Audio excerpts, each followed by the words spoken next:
Ladies and gentlemen, joining us on Adam vs. the Man for the second time is the one, the only, the real Freeway Ricky Ross. At the height of his kingpin days as a cocaine dealer in Los Angeles, he was doing $3 million in business a day and had sold over $600 million worth. He pioneered, if you want to use that term, the use of crack in the epidemic, as it was described in Los Angeles during the time, but his business extended all across the United States, thanks to the CIA, the Contras in Nicaragua, and one Oscar Blandón, who made the whole thing possible. The last time we spoke to Mr. Ross, we talked about his experiences. You can check the link below for that full interview.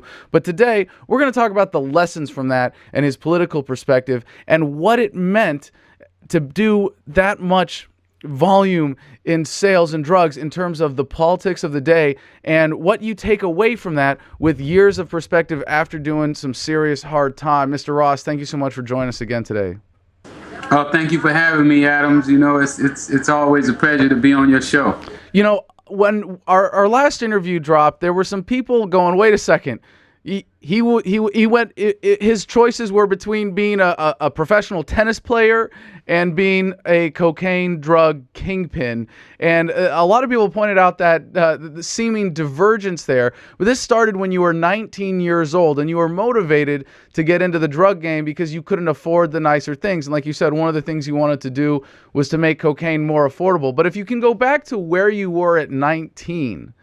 What was your orientation towards government there? I don't mean politically, but what was your attitude towards government at age 19 when you made that decision?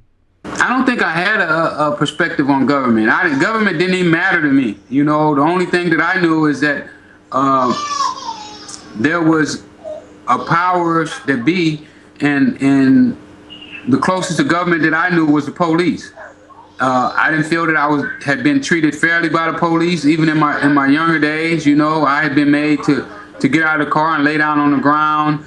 I've been searched as if I had guns or drugs before I ever started selling drugs. And this is when I was still a tennis player, before I'd ever started committing any crime. So your attitude towards government was defined by your relationships with the police? Absolutely. I mean, they were the only government authority that I came in contact with. You know, I never saw a senator, I never saw a congressperson, and for sure, you know, I never saw a president or a senator or anything like that.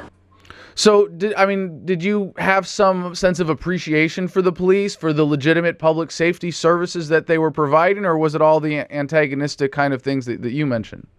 Absolutely none.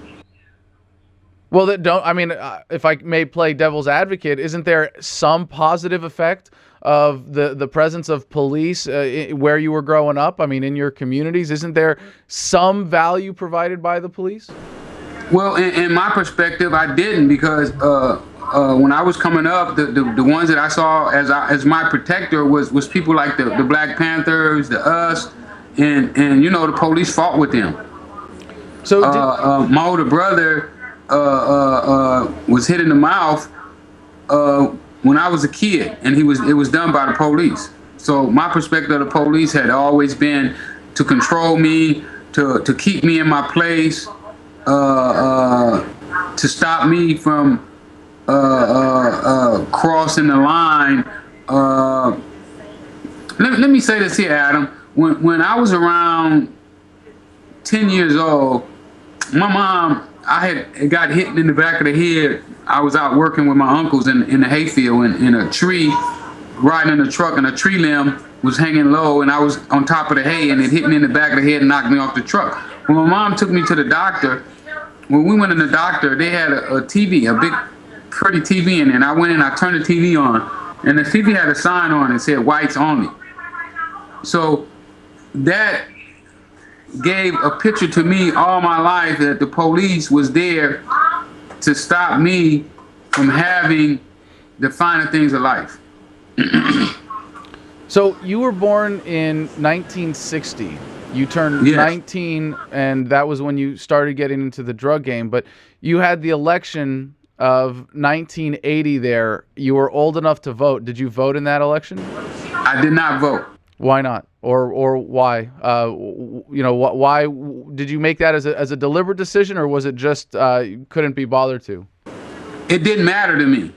I mean, it didn't matter who was president, who was governor. None of those people had any relevance to what was going on in my world. You know, my world was in South Central. You know, either I had two ways out. You know, what at one time I only had one way out, and that was tennis. When that way out was taken away from me, then my next way out was through the streets.